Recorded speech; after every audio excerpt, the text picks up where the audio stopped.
मोहतरम असातिज़ा इकराम और प्यारे दोस्तों, अस्सलाम वालेकुम। एक पाकिस्तानी शख्स जो 25 साल पहले एक ठेकेदार था और वो 5 मरले के किराए के मकान में रहता था। वो बस पे सफ़र करता था, लेकिन उसने अपनी ज़िंदगी को एक असूल के मुताबिक जिया और आज वो एशिया के सबसे बड़े हाउसिंग प्रोजेक्ट का बानी है। दोस्तों, मैं मलिक रियाज की बात कर रहा हूँ और मैं आज आपको जावेद चौधरी का पेश करदा मलिक रियाज फार्मूला बताऊँगा। मलिक रियाज ने ऐसा क्या किया कि आज उसकी सालाना आमदन 3500 अरब रुपए हो गई।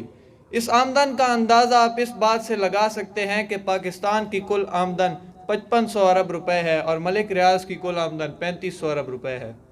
मुल्क की तारीख का सबसे बड़ा जुर्माना भी मलिक रियाज पर हुआ। मलिक रियाज पर सुप्रीम कोर्ट ऑफ पाकिस्तान ने 470 अरब रुपए का जुर्माना किया, जो कि 4 अरब डॉलर्स बनते हैं। 2 साल पहले मलिक रियाज पर जब नहायत ही खौफनाक किस्म के केसेस चल रहे थे और सुप्रीम कोर्ट और सारी अदालतें और सियासतदान मलिक रियाज के ख़िलाफ़ हो चुके थे, लेकिन फिर भी वो खामोश थे। उन्होंने कोई शोर शराबा नहीं किया, इत्मीनान में थे।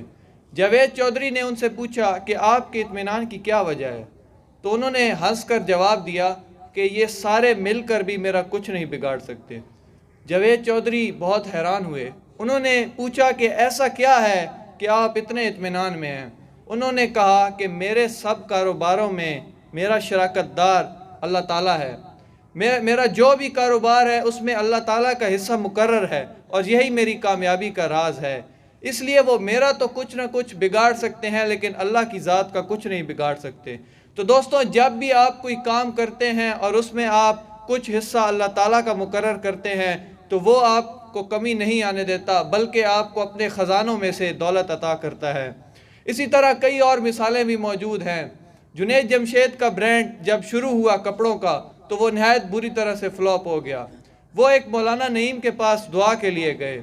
मौलाना ने उन्हें कहा कि आप अपने जो कारोबार है उसमें से कुछ हिस्सा अल्लाह का मुकर्रर कर लीजिए। तो हैरानी की बात यह है कि वो जिस प्रोडक्ट पर अल्लाह का हिस्सा मुकर्रर करते थे, वो रातों रात आसमान पर चला जाता था, और जिस पर अल्लाह का हिस्सा मुकर्रर नहीं करते थे वो फ्लॉप हो जाता था। कराची में एक ट्रस्ट है, सैलानी ट्रस्ट। ये ट्रस्ट रोज़ाना भूखों को 70 लाख का खाना खिलाता है। तो आप खुद सोचिए कि जो लोग अल्लाह की राह में इतना माल खर्च करते हैं, उन्हें तो दिवालिया हो जाना चाहिए था। अगर आप बैनुल अक़वामी सतह पर मिसाल ले लें बिल गेट्स की, उसने 52 अरब डॉलर्स चैरिटी के लिए डोनेट किए हुए हैं।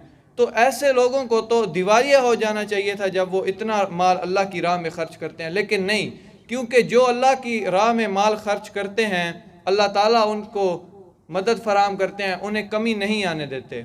इसी तरह एक दफ़ा हज़रत ईसा अलैहिस्सलाम ने बनी इसराइल से चैरिटी मांगी, तो बनी इसराइल के बड़े बड़े सरदारों ने बहुत माल दिया और एक इस तरह कतार में लोग खड़े थे, वो माल जमा करवा रहे थे।